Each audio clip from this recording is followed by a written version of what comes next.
everyone. Today I'm going to show you how to create a roof, a slate roof, using only 3dsmax and a free script which is called floor generator. You're maybe already using it for creating floors, which is the most common use of it, and I also do. But today I'm going to show you how to make roofs. So the first step, and this is the easiest situation, is where you have a 90-degree angle on your roof. So when you divide it by half, it's twice 45 degrees.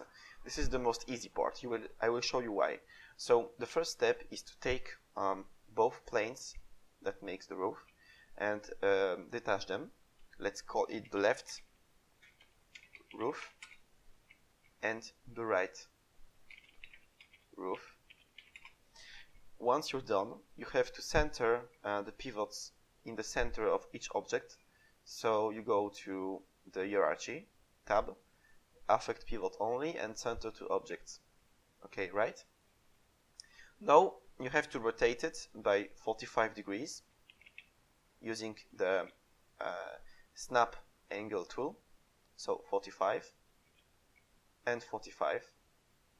And let's just isolate one side so we don't get confused. So you open your script. You can just drag and drop it onto your viewport, but I have a shortcut for it. So I'm opening floor generator, and basically you have two situations. Either you know the size of each slate part of the roof, or either you don't care.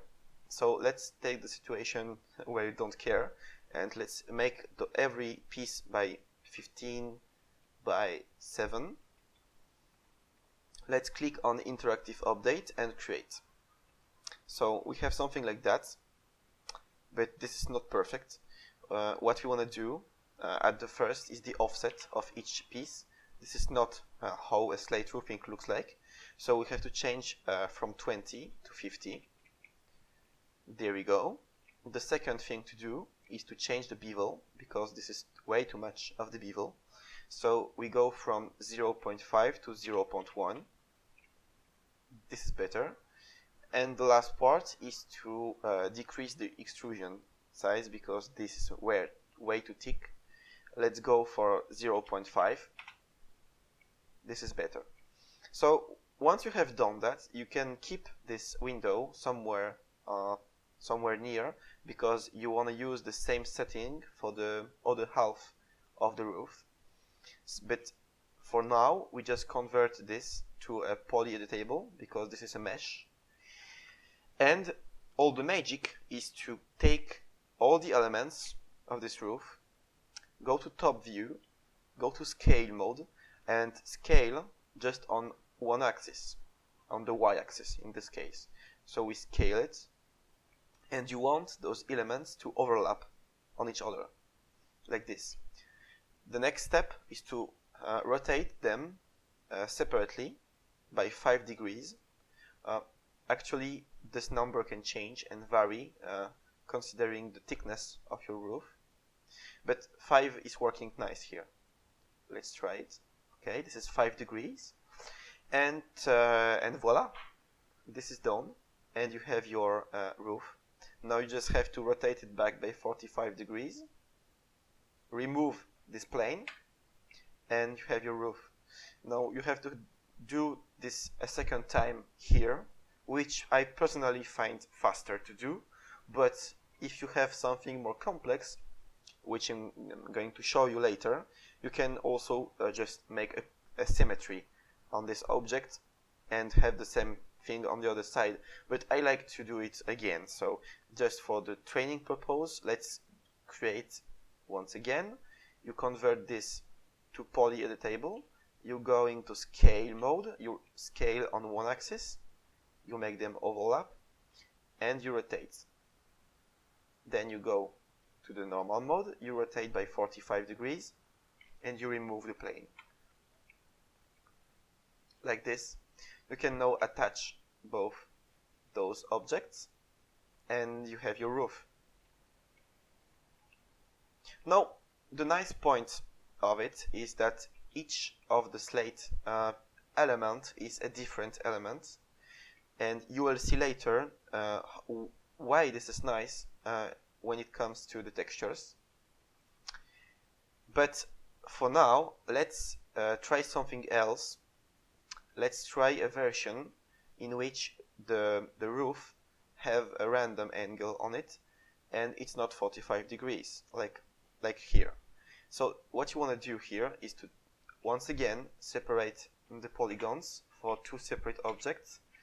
You take them both, again you center the pivots, and let's isolate one side. And you have to go into the helpers and take the tape tool and just measure.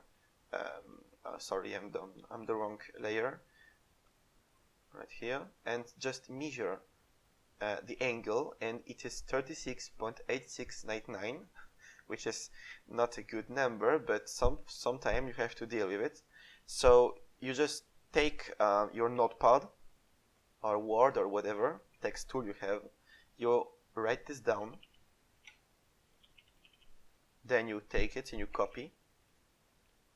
You take your plane and you rotate by this exact number. It's actually minus, and you have your plane, which is on the x-axis and is flat, and that's what you want, because this script is not working on not flat objects. So once again, here this is easy. You create, you convert to poly, you take all the elements, you scale on y-axis, you rotate by 5 degrees,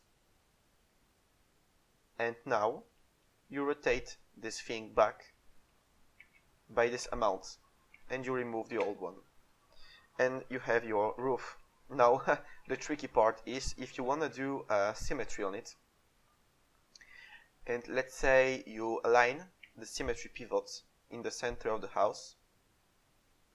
This must be somewhere here. Alright, the symmetry pivot is not in the right angle, it is still on 36.8 etc. Rotation angle, so you basically want to rotate it back to the normal rotate angle. So let's try it.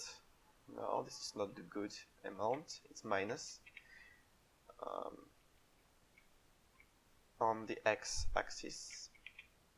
Alright, and you flip and you have your symmetry, but this is sometimes this is getting messy and this is not good, and I prefer just manually doing the thing by myself on each side, especially if you have let's say a roof which has two different angles.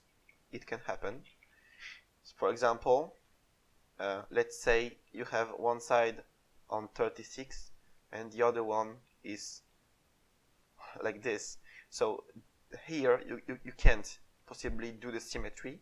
You have to do this technique on both sides one by one, but it works. Now this is an extremely rare and difficult case where the roof is not made by one part. I will explain myself.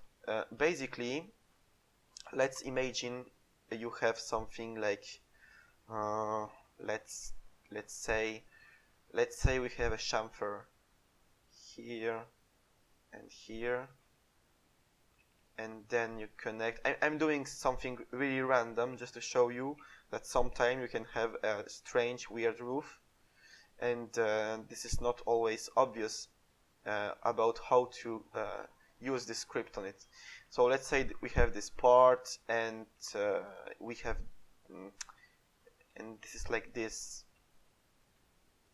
I'm doing completely random stuff, but if you want to apply this technique on these strange elements, you have to measure twice the angle. Basically, you have to measure this angle here, and it is 15 degrees. So you have first a rotation by 15, like this, and secondly you have to measure this angle, and that's not even true because you have to create a vertex on this line and have an alignment and align on this vertex and connect it, and now measure here, and it is 36.8699, which we had before. So now you rotate on X, and you rotate, and you have your flat surface. You can create now your roof, convert to poly table, scale on Y axis, rotate by 5 degrees, and now you have to remember in which order you have rotate your object and do the same, revert it with this roof. So it was first here, and then on Y-axis it was 15 degrees.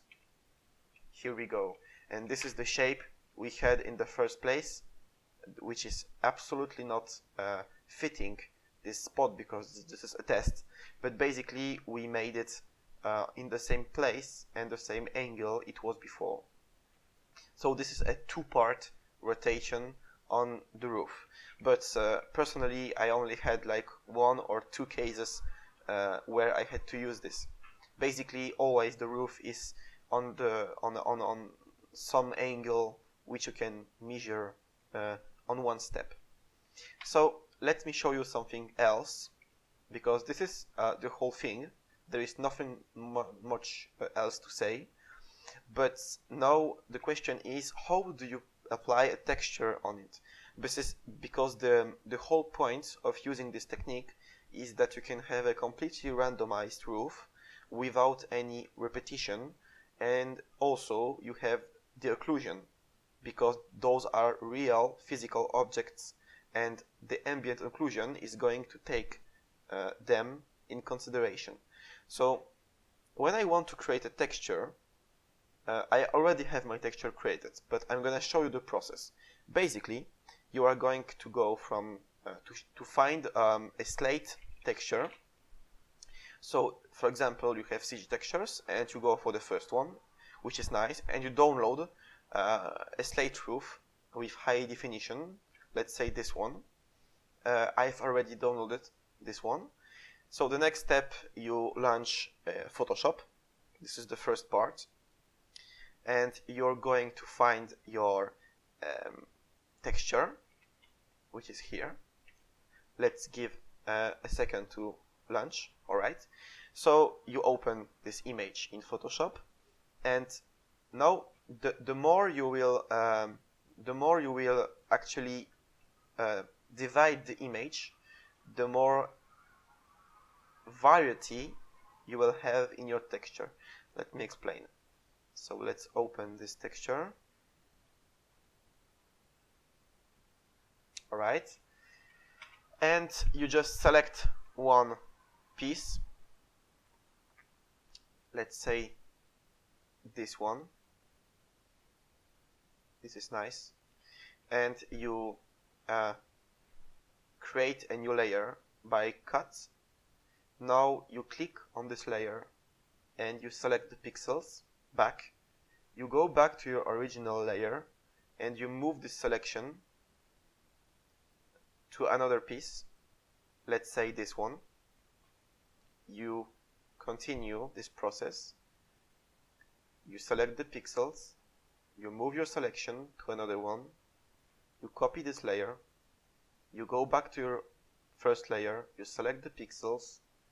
You take another piece and you copy it, etc., etc. Once you've done it, you have those elements apart. Once again, I just took the first texture I found on CG Texture, but you can choose whatever you want. Everything is working, but keep in mind that this is the right format to keep. You want to have an image format which is similar to the shape of your slate elements. I've done 15 by 7, but it doesn't have to be this proportion exactly on the image. Basically, you want now to align all those layers together in one place. And then you simply go to image and trim.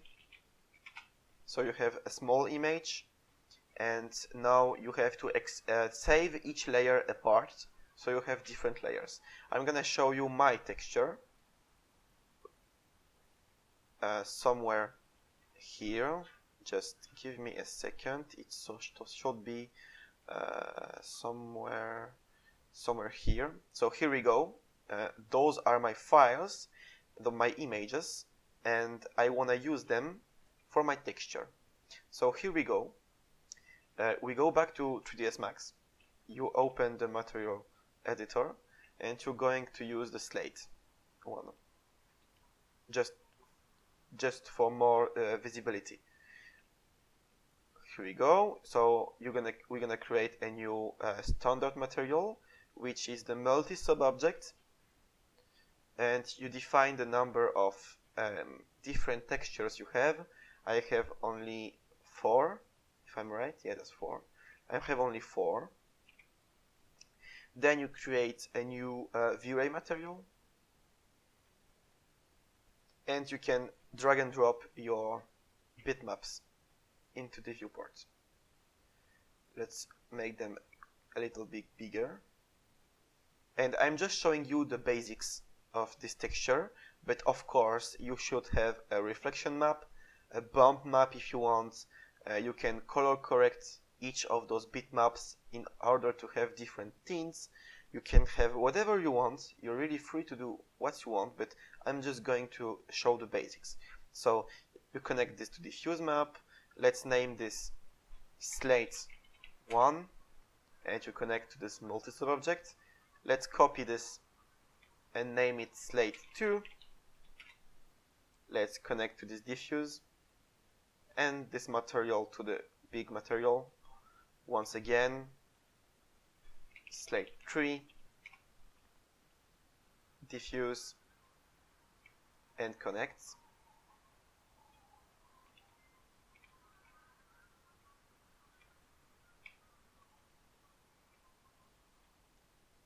Slate 4, diffuse, and connect. And our final material, let's name it slate roof. So here we go. Let's apply this material.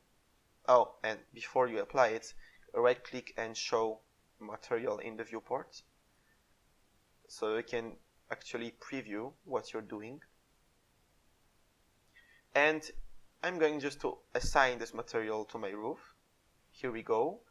And this is already nice, but this is not random. As you can see, you have some kind of repetition here. And this is because there is one last step. You have to apply the modifier, which is called material by element. And you often use it for wood floors. And since we have 4 elements, then you divide 100% by 4, which is 25, 25, 25, and 25. And you can collapse this if you want to. And now, this is completely random. There is absolutely no repetition in those. And if we check how the ambient occlusion map looks like, let's just fast configure an occlusion here. 1 second. Let's give it some more resolution. This should be 5, fine. And let's give it a try. And here is our occlusion map, which is beautiful. You can tweak it now and use it as you like, but at least you see it. And in my opinion, this has a better quality than a displacement map. But there is one more thing I want to show you. Basically, let's suppose you're doing a roof for a very old house, let's say medieval one, and those houses are old and the roof is not always perfect. I mean, it's noisy. So if you apply a noise modifier on this object, let's give it a try with 20%. It is not bad. Actually, it is usable. It is not a problem. You can always deform this roof. But what I like to do is to first tessellate. So we have more edges to deform inside this shape. I like to do it twice. I know this is a lot of polygons, but if your scene is not very heavy and you have some free space for polygons, consider subdividing this roof before applying noise or bend modifier on it. Now another trick, if we remove this roof and create it again, is when the slate elements are not aligned, if they are not even. I will show you what I mean here. So once again, we have this plane, like 45 degree. It's not even 45 here, I think, yes. I'm not sure. Yeah, it's 45, okay, great. So once again, let's open the script and let's do it again, 15 by 7 with a 0.1 bevel and 0.5 extrusion, 50% offset, interactive create, right? It's not creating because I'm on the wrong layer, okay, right now. And you can use this option from the script, which is called tilt. And tilt basically is, you can see right now, is moving each element. And personally, I never used this trick because I had no context, but it could be useful because you have something nice and not even. And there is another way to do it if you want. I give you a few ways. You can once again create one without the tile. Okay, here we go. We have a roof, and there is a script which is called Object Randomizer. I will give you the link into the description of the video. But basically, Object Randomizer is you have to detach each of those elements apart, and here again is a script which is called detach elements. So you just detach all those elements one by one. You can do it after or before the scale and rotation steps, but now we have an object for each element, and you select all these objects at once. You keep sure that the pivots are centered to each object right now, and you can randomize the rotation right here.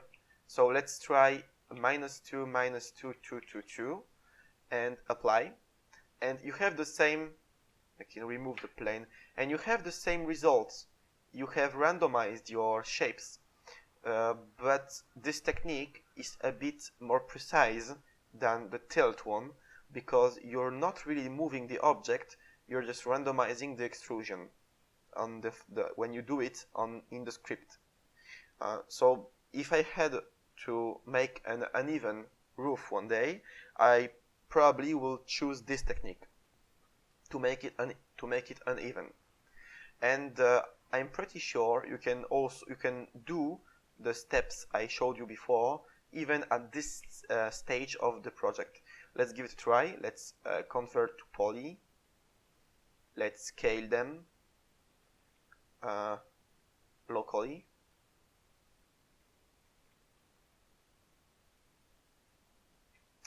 You have to first merge them all together, and this could take some time. No, that's right. And now you can scale. Yes, you can. And now you rotate by 5 degrees and it works. So this is nice. It works still. And this is an uneven roof. And if you want to go even further in creating some uneven roofs, you can now tessellate it twice, and apply a noise modifier, and you have your uneven roof right here. So this is it. This is the end of this tutorial. Thanks for watching, and I hope this will help you one day in your projects. Remember to subscribe to my channel for more tutorials, and see you next time.